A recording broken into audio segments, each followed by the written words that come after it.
आज हम लोग श्रीमद् भगवद गीता के द्वितीय अध्याय के 29वें श्लोक से प्रारंभ करने जा रहे हैं। पिछले वीडियोस में हमने 28वें श्लोक तक ख़त्म कर लिया था, जिसमें हम लोग देख रहे थे कि शुरू में जितने भी जीव होते हैं वो आते हैं, गायब रहते हैं, मध्य में वो दिखते हैं और अंत में वो फिर से गायब हो जाते हैं। तो इसमें शोक करने की क्या आवश्यकता है। जिसके पश्चात ओम श्री परमात्मने नमः। अथ द्वितीयोऽध्यायः।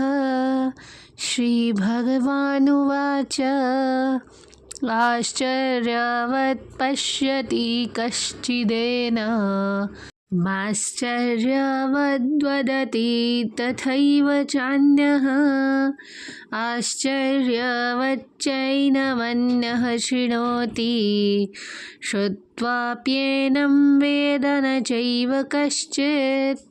कोई आत्मा को आश्चर्य से देखता है, कोई उसे आश्चर्य की तरह बताता है तथा कोई उसे आश्चर्य की तरह सुनता है, किंतु कोई कोई इसके विषय में सुनकर भी कुछ नहीं समझ पाते।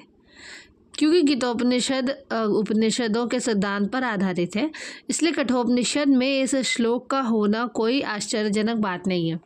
श्रवणयापि बहुर्भिर्यो न लभ्यः शृण्वन्तोऽपि बहवो यं न विद्युः आश्चर्यो वक्ता कुशलोस्य लब्धा आश्चर्योस्य ज्ञाता कुशलानुशिष्टः। कोई विशाल पशु, कोई विशाल सा वट वृक्ष या फिर 1 इंच स्थान में लाखों करोड़ों की संख्या में जो छोटे छोटे कीटाणु होते हैं, उनके भीतर भी अणु आत्मा है। ये बात निश्चित रूप से आश्चर्यजनक है। जो अल्पज्ञ और दुराचारी व्यक्ति हैं, वो अणु आत्मा के स्फुलिंग के चमत्कारों को नहीं समझ पाते, भले ही कितना बड़ा ज्ञानी उन्हें समझाने क्यों ना आए। वस्तुओं के स्थूल भौतिक बोध के कारण इस युग के अधिकांश व्यक्ति इसकी कल्पना नहीं कर पाते कि इतना सूक्ष्म कण किस प्रकार इतना विराट और इतना लघु बन सकता है। इसलिए लोग आत्मा को उसकी संरचना या उसके विवरण के आधार पर ही आश्चर्य से देखते हैं। इंद्र तृप्ति की बातों में फंस कर लोग भौतिक शक्ति माया से इस तरह मोहित होते हैं कि उनके पास आत्मज्ञान को समझने का अवसर ही नहीं रहता। यद्यपि यह तथ्य है कि आत्मज्ञान के बिना सारे कार्यों का दुष्परिणाम जीवन संघर्ष में पराजय के रूप में होता है।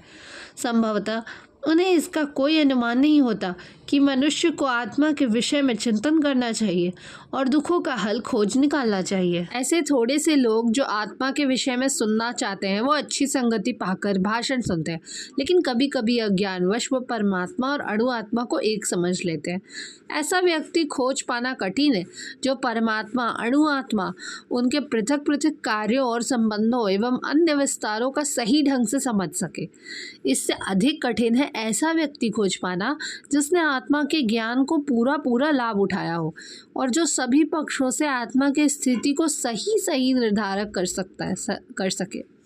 किंतु अगर कोई किसी तरह से आत्मा के इस विषय को समझ लेता है तो उसका जीवन सफल हो जाता है। इस आत्मज्ञान को समझने का सरलतम उपाय यही है कि अन्य मतों से विचलित हुए बिना परम प्रमाण भगवान कृष्ण द्वारा कथित भगवद गीता के उपदेशों को ग्रहण कर लिया जाए।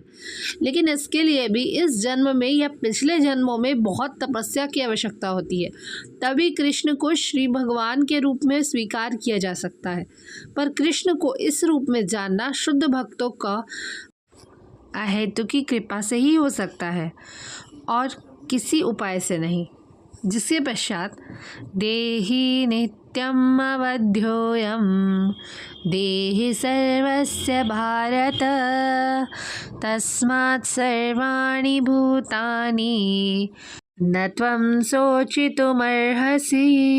हे भरतवंशी, शरीर में रहने वाले देही का कभी भी वध नहीं किया जा सकता, अतः तुम्हें किसी भी जीव के लिए शोक करने की आवश्यकता नहीं है। अब भगवान अविकारी आत्म विषयक अपना उपदेश समाप्त कर रहे। अमर आत्मा को इतनी तरह से वर्णन करते हुए भगवान कृष्ण ने आत्मा को अमर और शरीर को नाशवान बता दिया है, सिद्ध कर दिया है।